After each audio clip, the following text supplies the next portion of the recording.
50 Best Restaurants, no es el más caro. Se trata de Maido, en Perú, y el precio aproximado, el precio promedio por comensal cuando llega a hacer su reserva y come ahí, es de $295 por persona. Si estamos hablando, por supuesto, de una cantidad bastante abultada de dinero.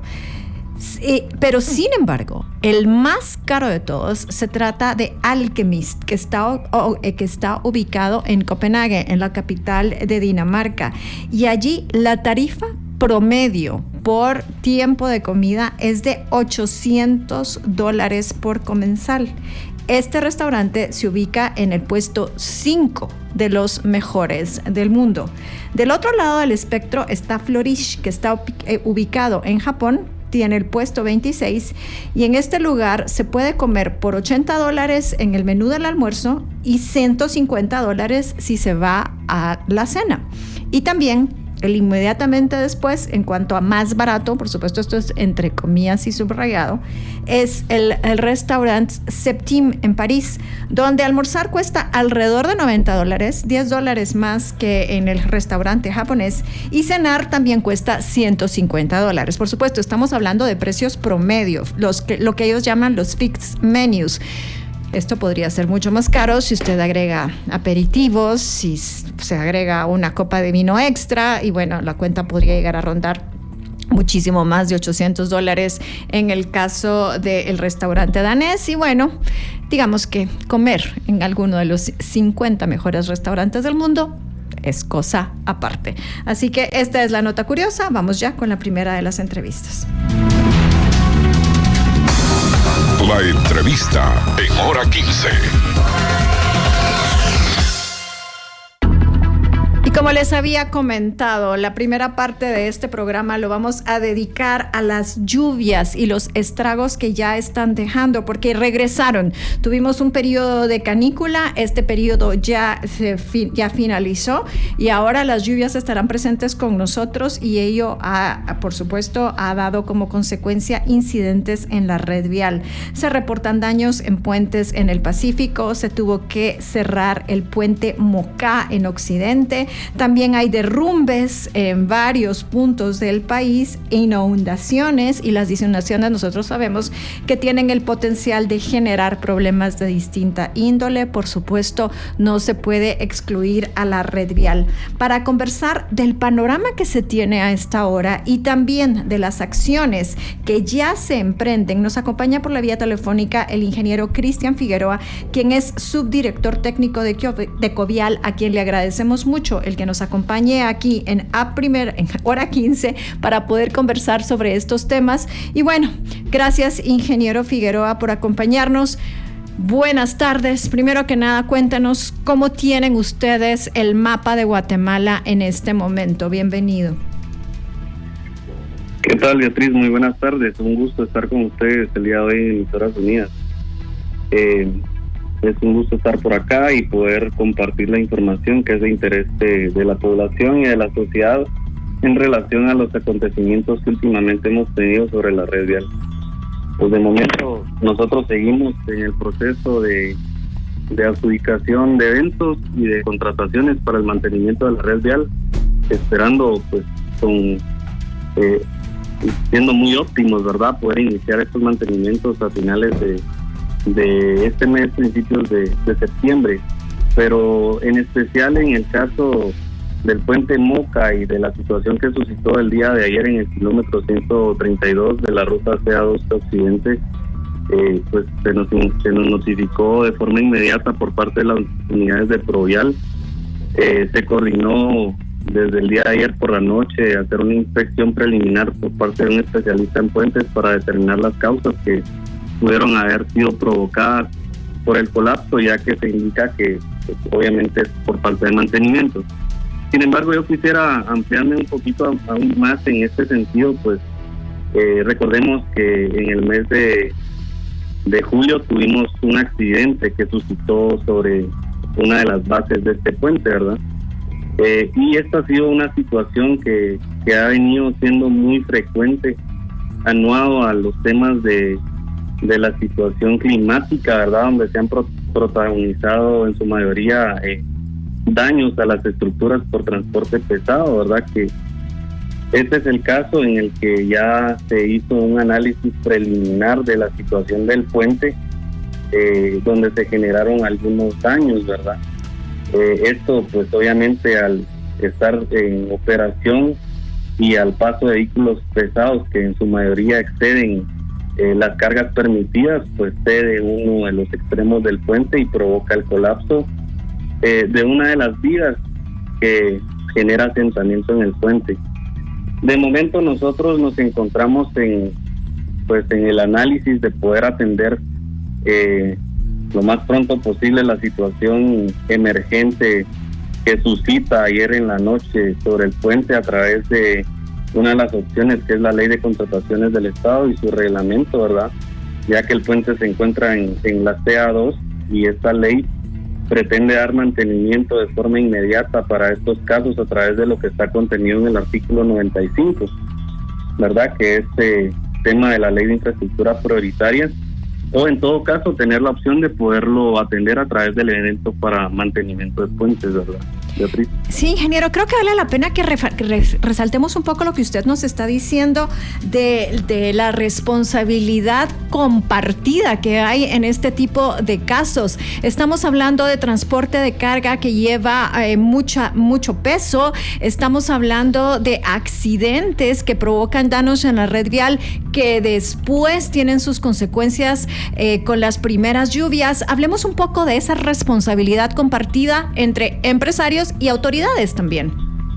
Es correcto, Beatriz. En este caso nosotros queremos ser enfáticos en el sentido de que este no es un mantenimiento menor. La situación que suscita en el puente es un colapso de la estructura como tal.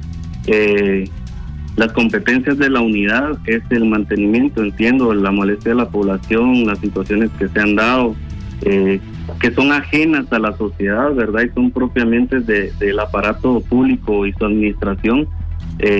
Estamos tratando de corregir estos temas, de sacar adelante el mantenimiento, pero en este caso ya no es un mantenimiento, es un colapso de la estructura como tal. O sea, los daños causados también que sucedieron en el puente el 24 de junio del presente, cuando el cabezal impacta el extremo del puente, hoy pues son consecuencias de este colapso.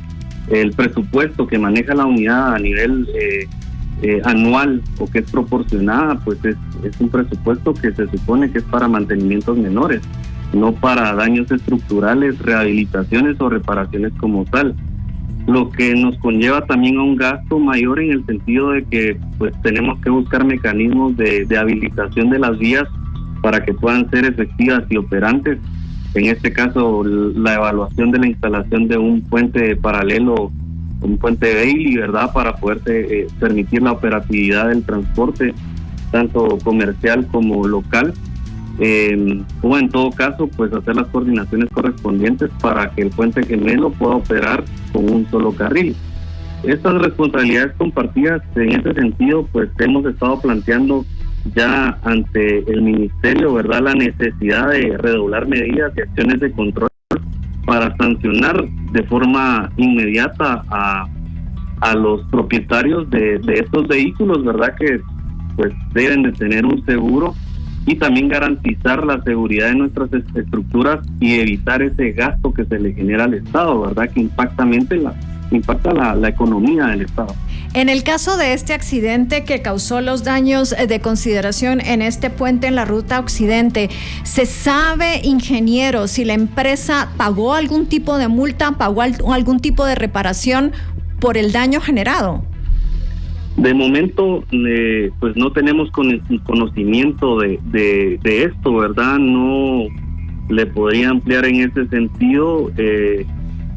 Sin embargo, entiendo que sí se levantó un reporte en su momento, ¿verdad?, del vehículo que dañó la estructura. En algunos de los casos, tal vez quisiera ser tal vez un poco más abierto en este tipo de preguntas, ¿verdad? Pero creo que el Estado tiene que ir modernizándose en el sentido de tener mecanismos digitales, no solamente para el resguardo de las estructuras, en este caso de los puentes, sino que también del control de velocidad del transporte pesado y del control de cargas, ¿verdad, Beatriz? que esto sería ideal y muy importante. En otros países ya se manejan básculas móviles. Y de eso le iba a preguntar. Me está robando la pregunta que le voy a hacer. ¿Cómo vamos con la instalación cómo vamos con la instalación de básculas? Es que las básculas que había antes ya no operan. Bueno, este es un tema que se está retomando con la administración del ministro Miguel Ángel, ¿verdad? En el sentido de que seamos un poco más proactivos, tanto la Unidad de Conservación Vial como la Dirección General de Caminos, para poder reactivar estos mecanismos y encontrar espacios prudentes para poder hacer la instalación de infraestructura. Una de las limitantes de la instalación de básculas son los espacios para poder instalarlas, ¿verdad? Esto creo que es algo que se podría apelar a través del derecho de vía, que en este caso pues no es competencia de la Unidad de Conservación Vial, sino del ente rector, que es la Dirección General de Caminos, pero creo que podrían empezarse a implementar parcialmente mecanismos modernos, como le decía, ¿verdad? El control a través de básculas móviles y algunos sistemas de control en los puentes electrónicos, ¿verdad?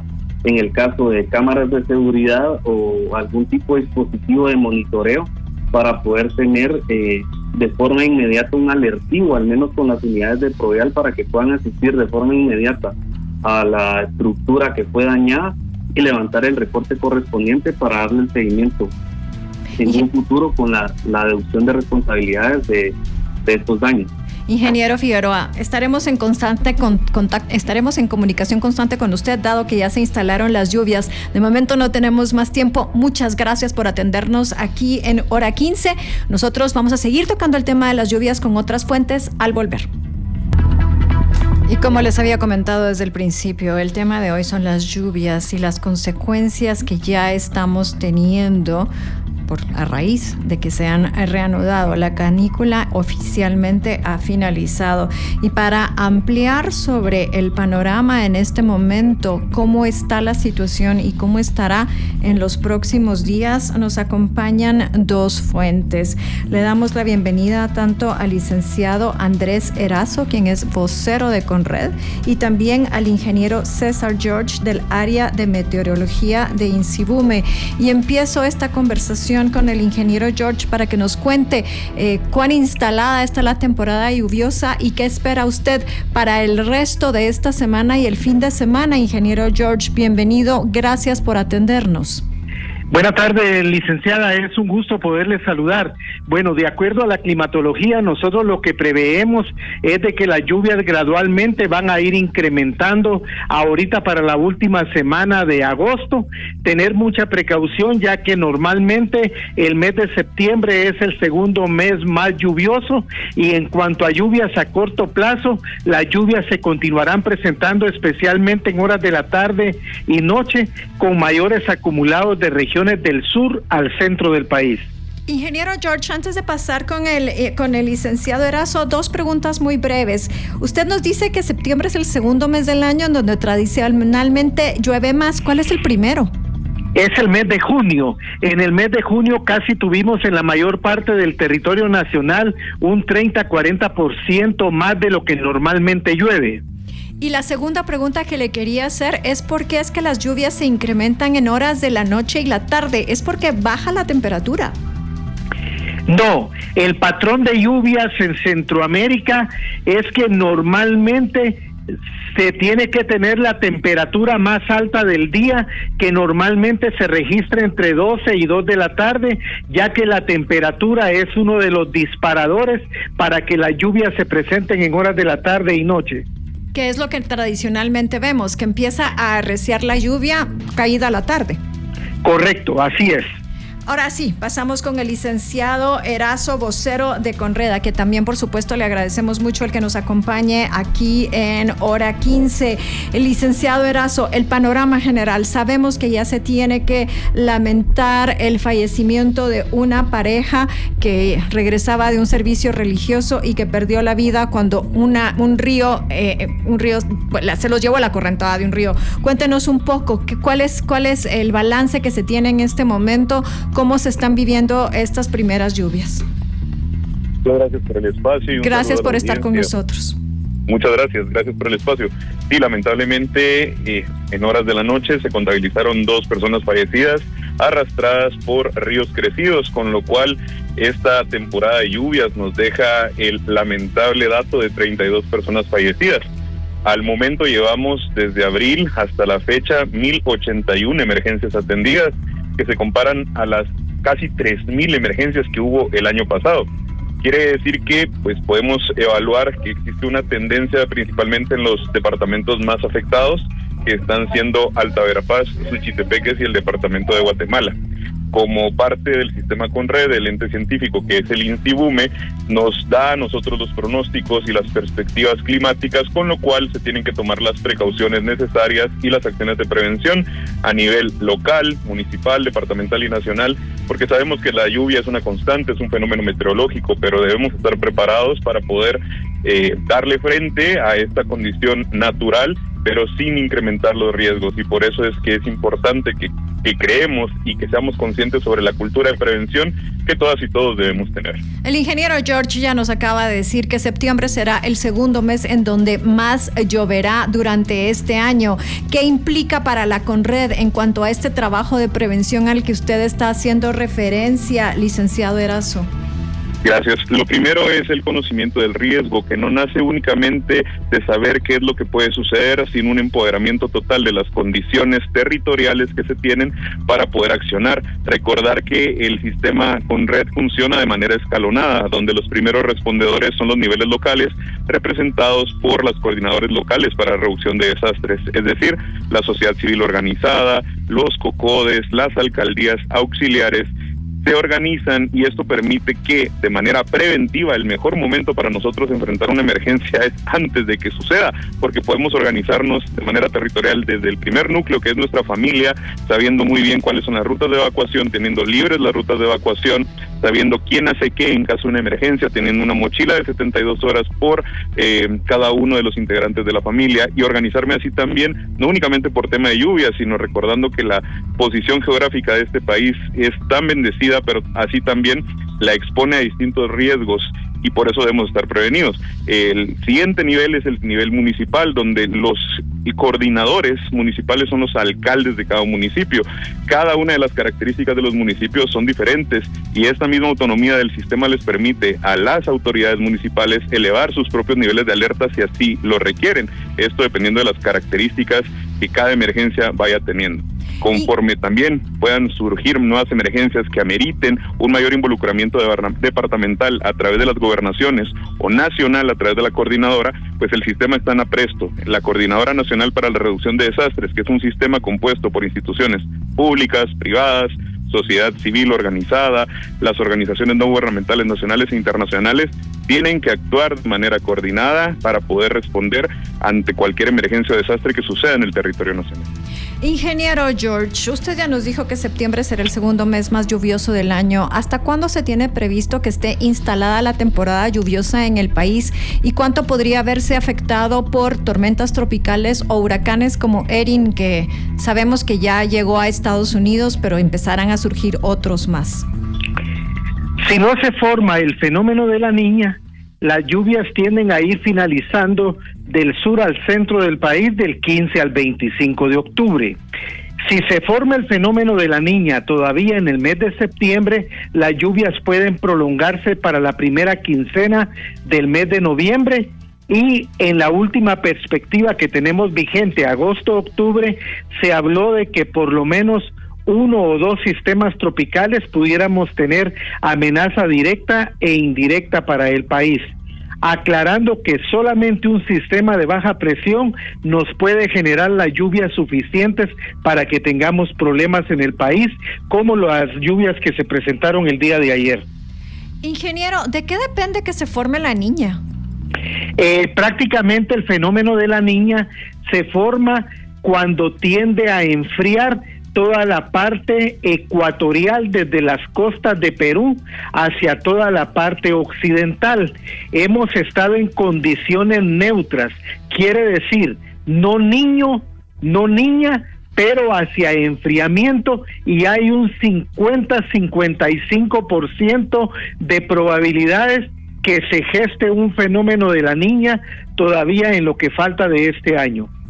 Licenciado Erazo, hablemos de la capacidad de respuesta del sistema Conred y de lecciones aprendidas el año pasado cuando los incidentes generados por las lluvias superaron los 3,000. Cuéntanos un poco al respecto. Sí, es importante mencionar que anteriormente la Secretaría Ejecutiva de la Coordinadora Nacional para la Reducción de Desastres, que es el órgano ejecutor de las decisiones del Consejo, contaba con brigadistas que trabajaban, o bomberos forestales que trabajaban únicamente durante la temporada de incendios, lo cual debilitaba administrativa y organizacionalmente a la estructura de la institución para responder ante emergencias.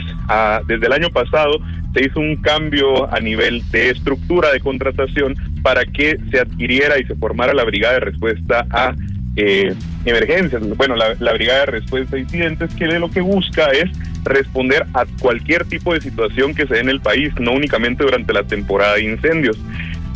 Lo que mencionaba acá el ingeniero George es importante porque nosotros dependemos por completo de la perspectiva climatológica para poder tomar decisiones preventivas, pero también esto nos ha llevado a abastecer preventivamente las bodegas que nos permitan dar respuesta durante las primeras 72 horas posterior a la emergencia, que es lo que corresponde en caso de emergencia, pero digamos sin tener que desplazar recursos necesariamente desde el departamento de Guatemala, sino a través del abastecimiento en las 8 regiones del país, poder dar una respuesta inmediata en caso de alguna emergencia que pueda suceder.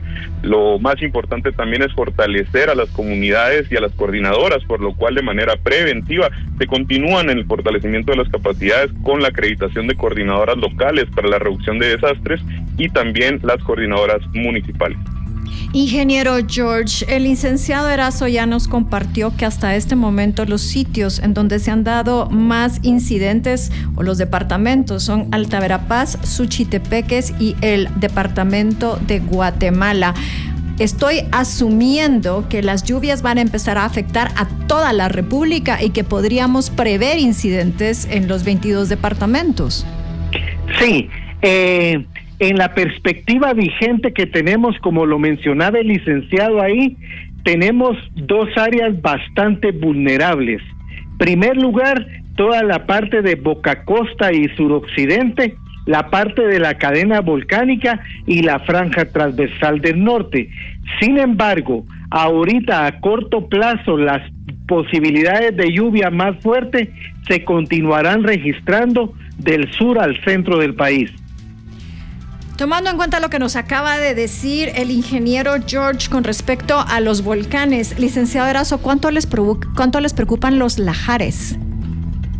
Definitivamente los lahares son un riesgo latente, sobre todo en las comunidades que se encuentran cercanas a los volcanes activos.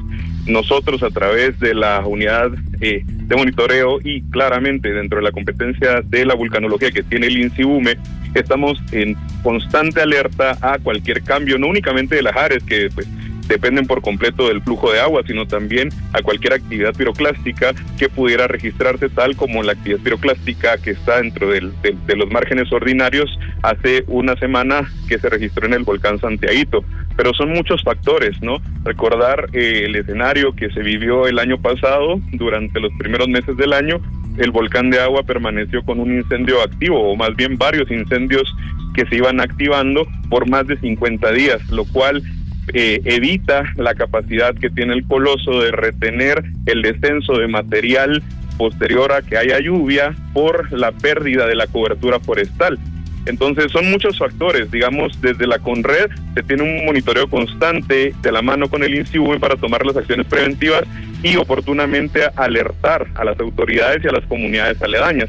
Pero es un trabajo en conjunto donde invitamos también a la población a no promover que a través de actividades de origen humano se puedan incrementar o pues agravar cualquier situación cerca de los volcanes, principalmente de los volcanes activos.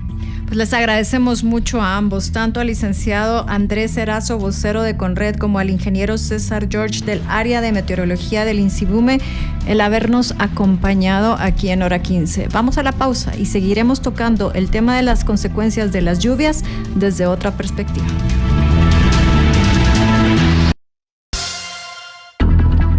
Y en este momento le damos la bienvenida a Cecilio Chacaj. Él es jefe de prensa de Bomberos Municipales Departamentales para conversar sobre cómo se preparan los socorristas para atender las emergencias que ya se están suscitando a partir de la llegada de las lluvias. Cecilio, buenas tardes. Gracias por acompañarnos en Hora 15. Cuéntenos un poco de lo que están haciendo, de cómo se están preparando y de cómo les ha ido en estos últimos días. Bienvenido. Gracias, licenciada. Buenas tardes, un gusto saludarles. Bueno, como es del conocimiento de todos, pues la temporada de lluvia ya ha iniciado en el territorio nacional. De hecho, estamos prácticamente en la segunda parte de la temporada, por decirlo así, después del tema de la canícula. Y durante los últimos días, y sin ir muy lejos, durante las últimas horas, han sido intensas las lluvias que se han dejado sentir en gran parte del territorio nacional. Como parte del tema de la planificación y la preparación de la institución, las 134 estaciones de bomberos municipales departamentales se encuentran en apresto, identificando zonas de alto riesgo, identificando lugares donde normalmente se reportan inundaciones súbitas, por ejemplo, desbordamientos de ríos. Ayer por la noche teníamos el reporte de colapso parcial de un puente en la ruta del Pacífico, una ruta bastante importante, y entonces nuestro personal se prepara en primera instancia identificando estos puntos, también rutas alternas, porque también el tema del tráfico es una situación bastante que viene a complicar muchas veces la atención de las emergencias, y tener todas las unidades, los equipos, las fuerzas especializadas, en este caso la Patrulla Especial de Rescate, que está dividida en 5 regiones, se encuentra también en un constante apresto, en constante apresto para poder desplegarse a los lugares en caso fuera necesario. La forma de atención de las emergencias de parte de la institución es escalonada, vamos desde la forma local, departamental, vamos también a la regional y nacional. Va a depender del tipo de emergencia y de la magnitud del mismo. Es así como se movilizan los recursos y también se hace esa coordinación con otras instituciones, con los delegados regionales de CONRED, con el personal del INSIGUME, que nos mantiene actualizados con el tema de las condiciones climáticas cada semana. Eso nos permite a nosotros tener como un panorama de donde podemos visualizar más o menos cómo va a estar el comportamiento de la temporada de lluvia. Cecilio, ¿cómo identifican ustedes las zonas de alto riesgo? ¿De quién se acompañan para decir esta sí, esta no? Bueno, tenemos ya un historial de puntos identificados, es decir, durante los últimos años siempre se hace un mapeo de forma escalonada de los lugares de alto riesgo a nivel regional, departamental y municipal. Nos apoyamos mucho en la información que maneja la Coordinadora Nacional para la Reducción de Desastres, pero también nos apoyamos mucho en el historial de emergencias que nuestras estaciones cubren. Es decir, por ejemplo, en el departamento de Zacatepeques tenemos identificados puntos donde ya se han dado inundaciones súbitas. Le pongo un ejemplo en el plano municipal. Identificamos en el municipio de Jocotenango que la calle Ricardo Arjona es una de las calles que cuando la lluvia es bastante fuerte se produce una inundación súbita que hace que muchas veces los vehículos queden parados y algunas viviendas se inunden. Entonces es la forma en que nosotros vamos previendo los posibles escenarios, y así es como vamos identificando las zonas de alto riesgo, no solo por inundaciones súbitas, por deslizamientos de tierra, por desbordamientos de ríos. Entonces lo que hacemos nosotros a través de las estaciones de bomberos municipales departamentales es ir realizando monitoreos. Por ejemplo, ayer en la noche en algunas partes del territorio nacional llovió por lapsos de al menos 2-3 horas. Entonces ya cuando nosotros vemos un tiempo ya prolongado, hacemos las coordinaciones necesarias para que las unidades realicen un recorrido y verifiquen estas zonas identificadas o se les dé prioridad a estas zonas para ir viendo el comportamiento del terreno. Por ejemplo, en el caso de lugares donde han habido deslizamientos de tierra, ir dándole las recomendaciones a los vecinos, y también el tema de ir midiendo la cantidad de agua en los ríos, ir viendo cómo es que va subiendo de nivel, y eso a nosotros ya nos va dando como, por ejemplo, una alerta. En caso de que ya vemos que un río ya está por desbordarse, vamos a dar las recomendaciones correspondientes y vamos realizando también las coordinaciones en caso de que sea necesario, por ejemplo, hacer evacuaciones de personas. Otra cuestión que me llamó la atención, Cecilio, es que ahora tienen que tomar en cuenta el tráfico y lo que eso puede representar para atender una emergencia. ¿Esto está ocurriendo a nivel nacional o solo en centros urbanos? Bueno, ocurre principalmente en los municipios que están en el perímetro de la ciudad capital. Y también ocurre en departamentos como Zacatepeques, Escuintla, Tuchitepeques, que son los departamentos donde, por ejemplo, está la ruta al Pacífico, que es una ruta bastante transitada, no solo por vehículos particulares, por transporte extraurbano, el transporte pesado también. También tenemos que sumarle a esto el tema de los accidentes de tránsito, porque, por ejemplo, el día de hoy la ruta interamericana tuvo un colapso por un accidente de tránsito, por 2 incidentes armados, y esto ocasionó un congestionamiento vehicular bastante fuerte. Estamos hablando que si en el transcurso de la mañana se hubiera dado una emergencia grande, por ejemplo en el municipio de Misco, se hubiera tenido que la necesidad de movilizar más recursos, nosotros tenemos que identificar rutas alternas, porque las rutas principales tienden a colapsar en un tiempo récord, por decirlo así. Cecilio, como siempre, le agradecemos su tiempo, le agradecemos que nos conceda su tiempo para conversar con nosotros aquí en Emisoras Unidas y en Hora 15. Vamos a la pausa y regresamos con más. Unidas en Hora 15. El tema de hoy.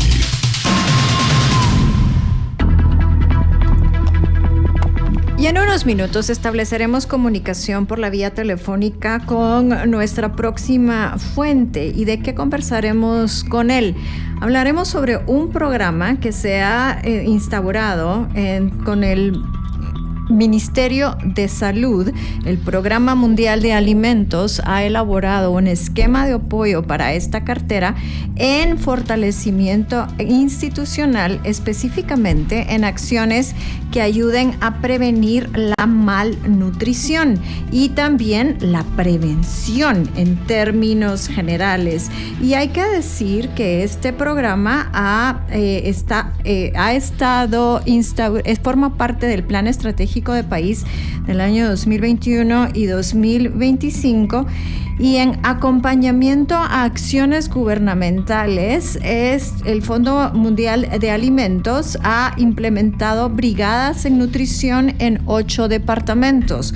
Los departamentos son Alta Verapaz, Zacapa, El Progreso, Quetzaltenango, Sololá, Huehuetenango, Quiché e Izabal, y están determinando o están operativizando acciones en esos departamentos.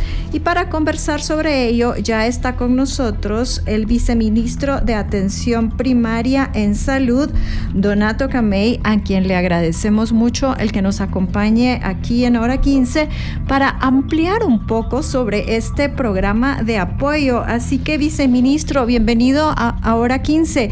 Cuéntenos un poco sobre cómo se gesta esta colaboración y específicamente qué tipo de intervención se han tenido en estos 8 departamentos en el que están trabajando. Buenas tardes.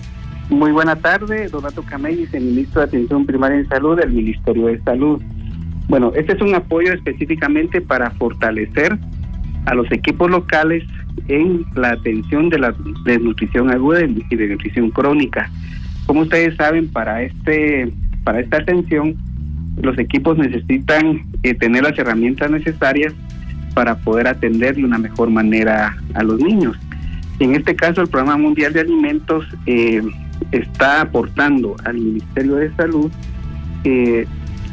a las direcciones de redes integradas de servicios de salud de Alta Verapaz, El Progreso, Huehuetenango, Izabal, Quiché, Sololá y Zacapa, un total de 677,827 quetzales en equipo antropométrico. Esto es para medir peso y talla de los niños.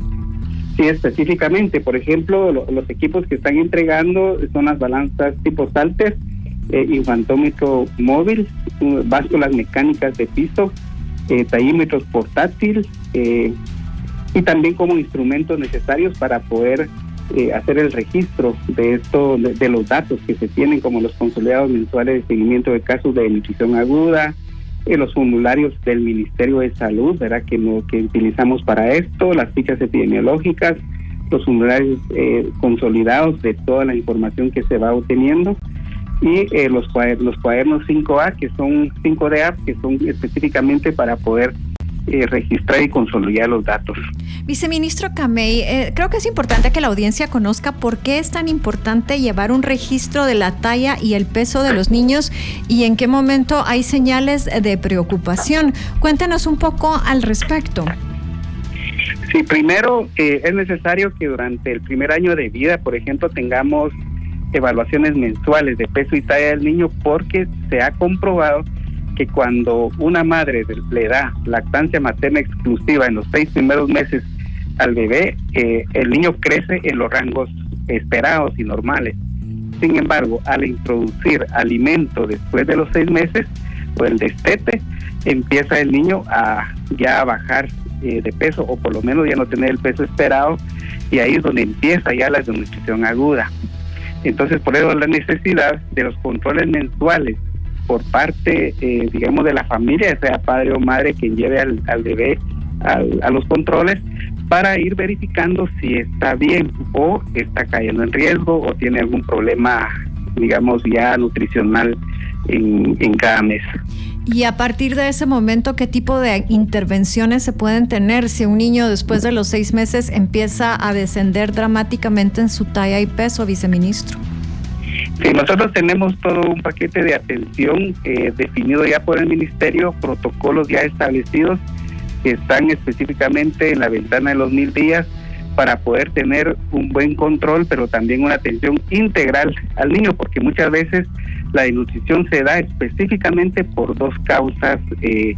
Por ejemplo, la diarrea, que es una enfermedad, ¿verdad?, muy recurrente, muy frecuente en nuestras comunidades por el saneamiento básico, que el agua que consumimos lleva heces fecales, ¿verdad? Entonces es muy frecuente que los niños se enfermen de diarrea, y esta es una causa, digamos, importante para la desnutrición aguda. Igualmente las enfermedades respiratorias, ¿verdad? Un resfriado común, neumonía, son enfermedades que, digamos, predisponen o provocan, digamos, para que el niño no crezca tanto en talla como en peso, digamos, adecuado. Entonces, cuando sean ese tipo de enfermedades, pues es necesario consultar inmediatamente para poder atender al niño, hidratándolos, atendiéndolos y dándoles toda la atención integral, y que no caigan en este problema de la desnutrición. En este cuadro que ya puede llegar en un momento dado a generar daños irreversibles. Viceministro, ¿se ha podido ya medir la efectividad de estos programas que han recibido el apoyo del Programa Mundial de Alimentos? Sí, fíjese que para este año ha habido una reducción general de la desnutrición aguda en el país. Por ejemplo, el año pasado la tasa de desnutrición en 10,000 niños, o sea, por 10,000 niños estaba más o menos en 101, ¿verdad? Para este año la tasa está en un promedio de 80 por 10,000 nacidos vivos. Entonces eso implica de que sí ha habido un descenso, ¿verdad?, en las intervenciones que se están realizando, tanto por el Programa Mundial de Alimentos, que ha sido importante su contribución, porque no solo aporta en este momento en aspectos de equipo, sino que también las intervenciones como la educación, la consejería, la atención integral, como indicaba, esto ha contribuido para que tengamos un descenso tal vez no demasiado importante, podemos decir, pero sí ya existen, digamos, algunos efectos en la población.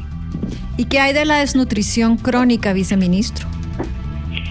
Sí, bueno, este es un efecto, digamos, de una serie de situaciones que, como sabemos, históricas y estructurales, y que mucho de ello depende, digamos, de los eventos de nutrición aguda que tiene un niño durante su crecimiento, las carencias que tenemos a nivel comunitario, el desarrollo de las comunidades.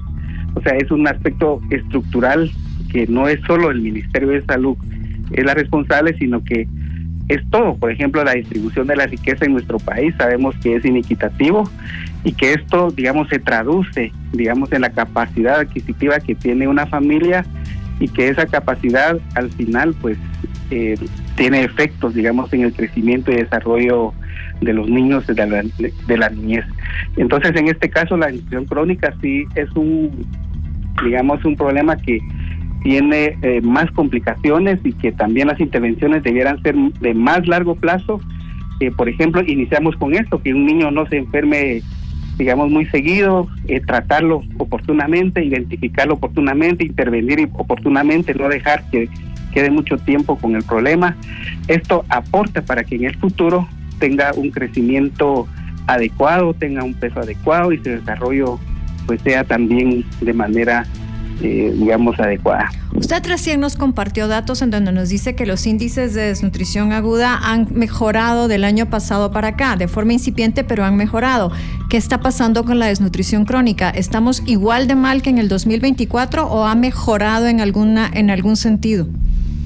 Bueno, es un poco arriesgado dar un dato de mejora en este momento, dado que estos, digamos, indicadores se miden en más tiempo, en más años, para poder decir, bueno, lo que hicimos en el 2024 sí tuvo un efecto positivo, ¿verdad?, en los niños de un año para otro.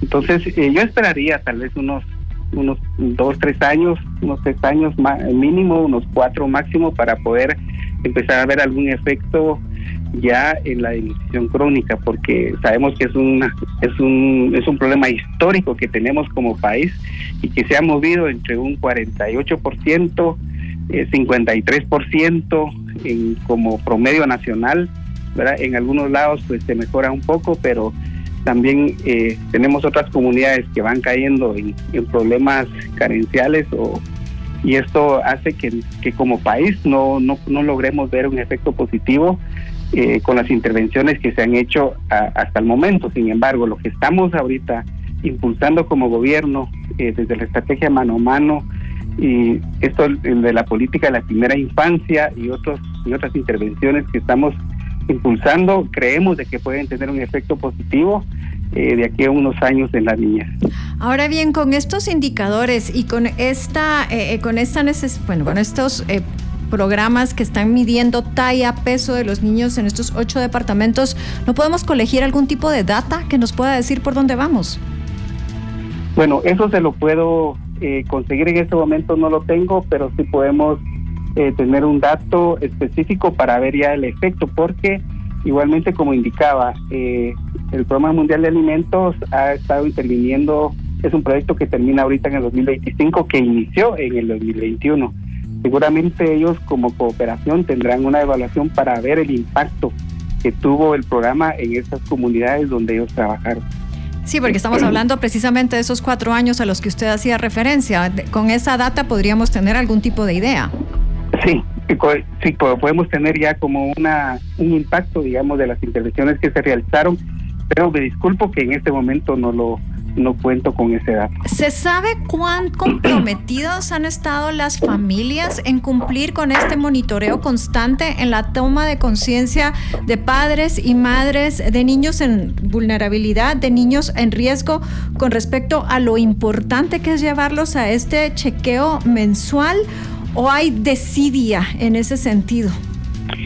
Regularmente hay una buena recepción de parte de las familias, ya que las intervenciones han sido regulares, sistemáticas, y cada vez es un poco más, digamos, la conciencia de la familia de poder llevar a los servicios de salud y poder ser atendidos los niños aunque estén sanos, ¿verdad? Y eso es un mensaje que quisiera darle a las familias.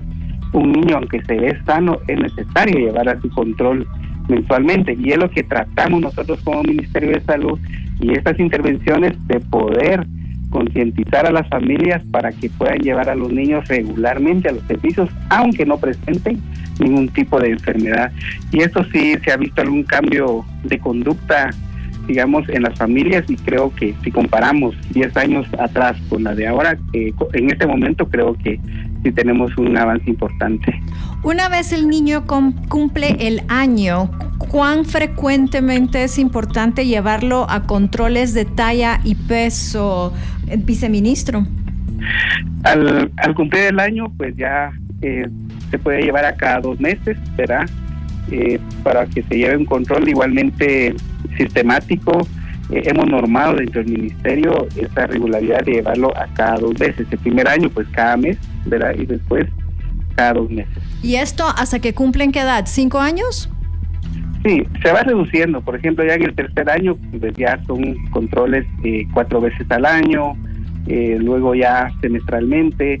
Depende también un poco de cómo el niño va creciendo, va desarrollándose, porque hay niños que sí es necesario pues tenerlos, aunque tengan 5 años, mensualmente por presentar algún problema. Sin embargo, si el niño ya se desarrolla de manera, digamos, normal, por decir, ya no es muy necesario, pero sí es necesario tener como los controles a cada cierto tiempo para no descuidarlos o que después estén llegando únicamente por alguna enfermedad. Viceministro, ¿de qué manera se involucra la CESAN o con cuán fuerte es el vínculo con la CESAN en este tipo de programa? Ellos son el ente rector, digamos, y coordinador del abordaje de este problema que tenemos en el país. Como CESAN, ellos coordinan todas las acciones necesarias para poder atender integralmente a los niños y dar un abordaje integral a la desnutrición aguda y crónica en el país. Ellos además de ser un ente coordinador, también monitorean las acciones de cada institución para que se cumpla, como se ha protocolizado en el país, la atención de los niños, principalmente los niños menores de 5 años y en este tema de seguridad alimentaria y nutricional. Usted nos dice que este programa en particular finaliza este año. ¿Hay alguna capacidad de renovarlo, algún esfuerzo porque se prorrogue por otros 4 años, por ejemplo? Sí, el PNA ha manifestado esa intención de poder continuar apoyando al país. Y yo creo que nosotros como ministerio igualmente tenemos la responsabilidad de institucionalizar las acciones que son positivas para la población, y en esa línea estamos, porque han habido experiencias muy importantes, experiencias muy positivas en el tema, y que lo que ha faltado es que se institucionalice. Y en este caso como ministerio tenemos esa política de que todas las acciones que son positivas, pues irlas institucionalizando para el beneficio, en este caso, de la niña. Le agradecemos mucho al viceministro de Atención Primaria en Salud, a Donato Camey, al habernos acompañado aquí en Hora 15. Vamos a la pausa. Conversación de hoy.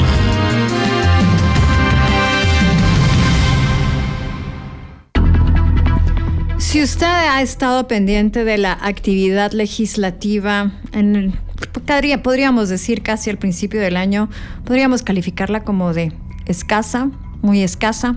Usted puede emplear el adjetivo que mejor le convenga. Pues bien, de eso precisamente vamos a conversar con diputados al Congreso de la República en este momento. ¿Qué está pasando en el Congreso? ¿Por qué no logran tener algún tipo de producción legislativa? Sobre todo tomando en cuenta que el salario les mejoró desde hace ya varios meses y que el diputado que menos gana o la congresista que menos gana está percibiendo un sueldo de 66,000 quetzales mensuales. Ya nos acompaña Juan Carlos Rivera, él es diputado de Victoria. Diputado Rivera, ¿cuál es la explicación que se dan dentro de la bancada? ¿Qué es lo que está pasando en el Congreso? ¿Qué los tiene tan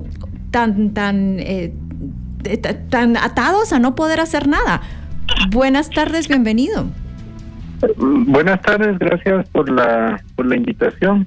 Es importante aclarar a la población guatemalteca que existen varios partidos políticos dentro del Congreso de la República, que su intención es bloquear el quehacer del Ejecutivo, y para tratar de bloquear el quehacer del Ejecutivo, pues bloquean las sesiones ordinarias que tenemos en el Congreso de la República. Por ejemplo, el tema de las interpelaciones, que es un derecho constitucional que tienen los diputados del Congreso de la República para lograr fiscalizar y obligar a los ministros que rindan cuentas en el organismo legislativo por medio de un juicio político, que es un instrumento que lastimosamente se ha mal utilizado, pues, porque si analizamos las interpelaciones de los jueves, que los jueves nos tocan interpelaciones porque hay como 12 interpelaciones en espera, y en este momento estamos con la del ministro de Salud Pública, pero cuando el diputado logra llevar a cabo la interpelación y escuchamos las preguntas, realmente son preguntas sin sentido, pues escuchar al ministro leer una nómina. Uno de los jueves se puso el diputado a nombrar todos los departamentos de la República de Guatemala. Creo que son preguntas que no tienen sentido, no van a alcanzar a demostrar la problemática que tiene el Ministerio de Salud Pública. Únicamente son tácticas dilatorias para que no caminen las interpelaciones y lograr tener a los ministros en el Congreso de la República, que ellos tienen la obligación de llegar todos los jueves. Los ministros que ya hemos leído las cartas de interpelación, pues tienen que llegar al Congreso de la República a esperar su turno, ¿verdad? Creo que pues maliciosamente los partidos políticos que han estado en oposición al gobierno no han entendido que no están afectando al Ejecutivo con estas acciones. Realmente están afectando al pueblo de Guatemala porque tienen atado al Ejecutivo en muchas instancias, ¿verdad? Le damos la bienvenida también a la diputada Sonia Gutiérrez de WINAC. Diputada Gutiérrez, quiero retomar estas palabras del diputado Rivera. ¿Dónde quedan los electores? ¿Dónde queda la ciudadanía? Los intereses de los guatemaltecos si el Congreso se junta poco para hacer nada y percibe 66,000 quetzales al mes cada uno de los congresistas. ¿Qué nos dice? Buenas tardes y gracias por acompañarnos aquí en Hora 15. Muchísimas gracias por la oportunidad, el espacio. Un saludo, Beatriz, y a toda la audiencia de Emisoras Unidas. Un saludo también, por supuesto, al diputado Juan Carlos Rivera. Justamente a lo que usted manifiesta en este momento es lo que he expuesto en la instancia de jefes de bloque el día lunes, y hoy una vez más lo volví a hacer mención en la plenaria que fuimos convocados, porque en verdad es frustrante que no avancemos en una agenda legislativa en beneficio de los intereses del país. O sea, aquí la discusión no es el tema de la interpelación a que si los diputados o no tienen derecho. O sea, aquí el derecho constitucional de la interpelación nos asiste a cada uno de los diputados y las diputadas en el Congreso de la República, en el sentido de que nos rindan cuentas en el trabajo, en el avance o en el funcionamiento de los resultados en beneficio de la población guatemalteca. O sea, aquí no es si tienen o no derechos los diputados, eso ya está establecido constitucionalmente.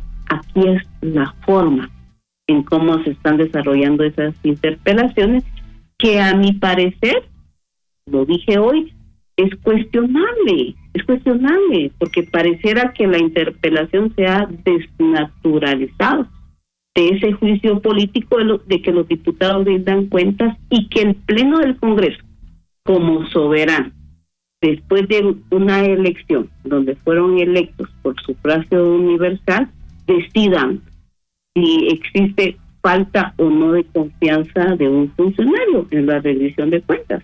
Si es incompetente el ministro, pues ya el Pleno del Congreso en su momento decidirá. Lo que no es permitido a estas alturas, que es la percepción que existe en la población guatemalteca, es que haya una obstrucción a la labor legislativa del Congreso. Y al final, lo que resulta es una degradación y un desgaste institucional del Congreso de la República y los diputados, que somos 160 diputados hoy en la legislatura actual. Esa es. ¿Por qué digo que se ha desnaturalizado? Porque lamentablemente el día de hoy fue lo que se reflejó en una discusión entre el diputado Cristian Álvarez y entre el diputado Aldana, en donde cada uno exponía sus trapitos al sol, pues, porque alguien decía, bueno, pero es que interpusiste una interpelación porque querías plazas o que querías lo otro. O sea, la percepción que nosotros proyectamos hacia la ciudadanía es que las interpelaciones no cumplen con su espíritu de ese juicio político, sino más bien un mecanismo de extorsión hacia los gobiernos de turno, y la ciudadanía sigue siendo la que va haciendo cuestionable en la función del diputado y en cuanto a los resultados que ni el gobierno, ni el ejecutivo, ni nadie principalmente está preocupado por ello. A mi parecer, yo no estoy cuestionando quién tiene el derecho o no. El derecho está establecido constitucionalmente. Las formas y las consecuencias son las que están teniendo una repercusión enorme en la población guatemalteca. Le comparto a la audiencia y también a nuestros invitados que nos acompañan por la vía telefónica que intentamos hacer contacto con diputados de diversas bancadas, pero por compromisos que tenían en este momento no nos pudieron atender. Diputado Rivera, ¿cuánto de esta pugna, cuánto de este estancamiento tiene que ver con la pugna, aquí sí voy a utilizar la palabra, para elegir a la próxima Junta Directiva del Congreso de la República? ¿Cuán enfrascados están en ello? Mire, yo creo que ese es un tema muy importante y la población debe estar pues muy pendiente, ¿verdad?, del actuar de los diputados. La nueva Junta Electoral para el 2026 es muy importante para nuestro país, ya que tendrá la responsabilidad pues de coordinar todas las elecciones que sabemos que vienen el otro año, que son muy importantes, ¿verdad? Tenemos la elección del fiscal general, tenemos contralor de cuentas, magistrado del Tribunal Supremo Electoral, de la Corte. Entonces, definitivamente la elección de la Junta Directiva para el próximo año es de suma importancia. Y desde luego los bloques de oposición o los partidos políticos han tratado de entorpecer el quehacer del Congreso de la República, bloqueando todas las acciones en el Congreso de la República para tratar de enviar una narrativa al pueblo de Guatemala falsa, ¿verdad? Donde tratan ellos de demostrar que las responsabilidades de la Junta Directiva actual, pero realmente que no exista pleno, que no avance la agenda legislativa, es responsabilidad de cada uno de los diputados que lo integramos, y principalmente de esos partidos políticos que maliciosamente no se ha impulsado una agenda de país. Lo que han tratado de impulsar es una agenda de bloqueo sistemática y donde mienten con las narrativas, ¿verdad? Por ejemplo, el tema de Perenco y de la explotación petrolera que muchos partidos políticos la han defendido, donde dicen de que es beneficioso para nuestro país, que nuestro país recibe miles de millones de dólares y que estamos dejando de perder esos ingresos, y culpan al Ejecutivo. Pero realmente el gran responsable es el Congreso de la República, porque el Congreso es el que legisla, el Congreso es el que le da los instrumentos legales al Ejecutivo para que se pueda desarrollar, y el Congreso se negó a estudiar, a mejorar la ley de hidrocarburos, se negó el Congreso a crear una ley con la cual se pudiera desarrollar la explotación petrolera, protegiendo nuestro medio ambiente y que económicamente realmente gane nuestro país, no como tradicionalmente se ha hecho, que los únicos que ganan son las empresas que que explotan nuestros recursos naturales.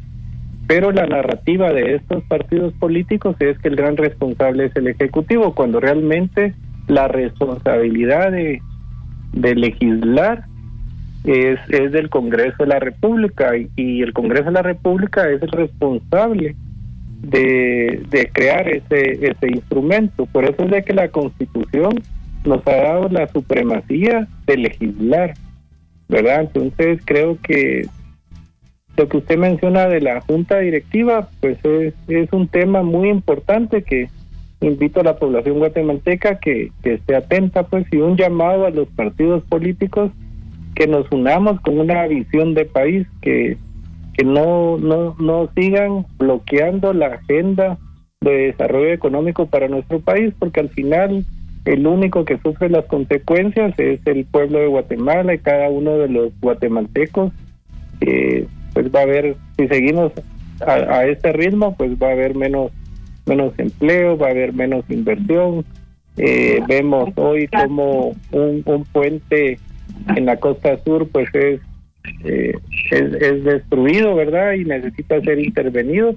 Para hacer una intervención inmediata para esa ruta tan importante para la agroindustria y la economía de nuestro país, necesitamos del Congreso de la República crear un instrumento para que se intervenga inmediatamente. Diputada Gutiérrez, ¿cree usted que los diputados que están obstruyendo la agenda, que no se juntan a sesionar y tal, creen que tienen asegurada la reelección y por lo tanto que trabajemos o que no trabajemos le dará lo mismo al elector para cuando volvamos a ir a las urnas? Yo creo que el pueblo de Guatemala es un pueblo crítico, objetivo, inteligente y que empieza a diferenciar la clase política. La clase política tradicional que ha cooptado las instituciones del Estado hasta ahora lamentablemente todavía persisten, aún con el gobierno actual de Semilla y de Bernardo Arévalo, pero la población en su mayoría, creo yo, es muy crítica, cuestionable de esa forma de actuar de los politiqueros que siempre han sido a través de los mecanismos clientelares han actuado. Yo sí creo que hay una ciudadanía guatemalteca que hoy está exigiendo que los políticos vayan hacia las respuestas y hacia la atención de la ciudadanía guatemalteca. Por eso es que vemos a un Congreso cuestionado, a un Congreso que ha caído en una bajeza tremenda, porque miren ustedes, 5 decretos aprobados en este año. Yo, como lo dije hoy en la plenaria, no nos están pagando, y con el incremento salarial repudiable que yo me opuse, porque yo voté en contra de ese incremento salarial y que incluso presenté una iniciativa de ley para derogar ese decreto que hasta el momento no ha sido conocido por el Pleno del Congreso.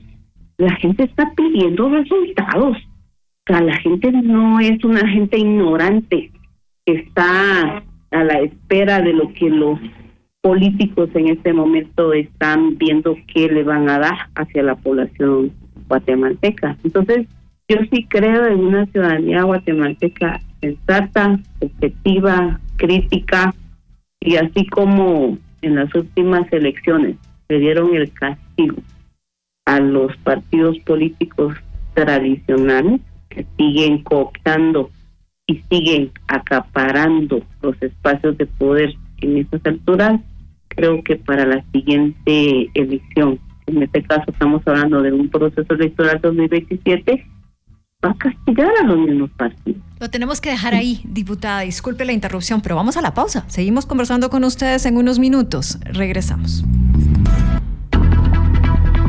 Aquí, en Hora 15, estamos conversando con dos diputados sobre la escasísima producción legislativa de este año, básicamente.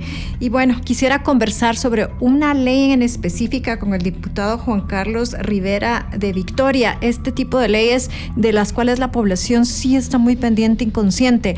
Las reformas a la ley electoral y de partidos políticos. Mucha gente quiere tener distintas opciones, quiere, por ejemplo, poder elegir al diputado con su nombre y apellido.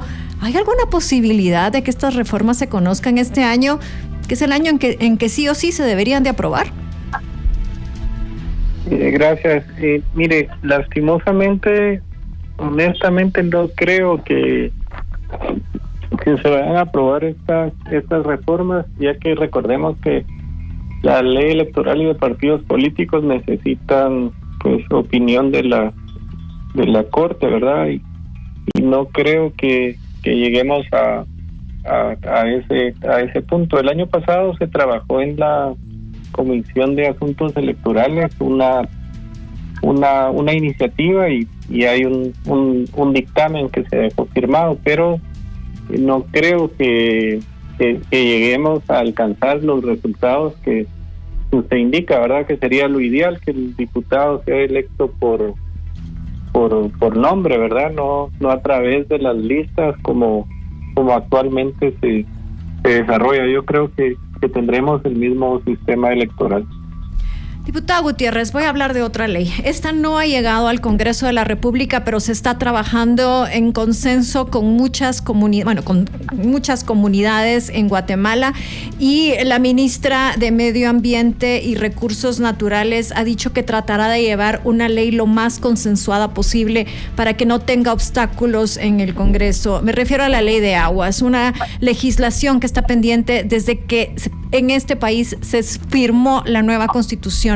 ¿Usted cree que esa ley sí se va a conocer, sí se va a aprobar?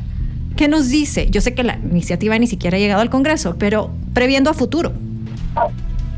Claro, entiendo perfectamente el interés y gracias de veras, porque también esto demuestra que esta iniciativa de una ley de aguas es un compromiso y es una iniciativa de interés nacional para el país, no solamente porque en el caso de la población guatemalteca lo ha reiterado, sino porque es una necesidad palpable.